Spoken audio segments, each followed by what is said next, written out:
سلام بچه ها، تو رویال بودم.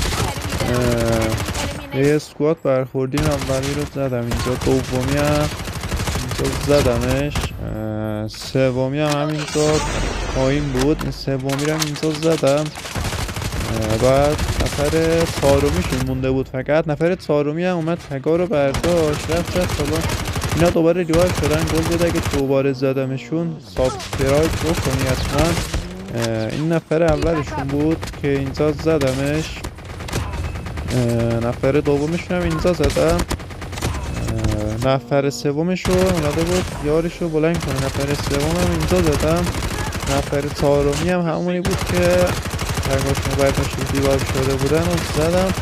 گل داد. یا حتما سابسکرایب بکنی. و اینم اون اسکواد آخری بازی بود که اینا رو هم زدم و وین گرفتیم.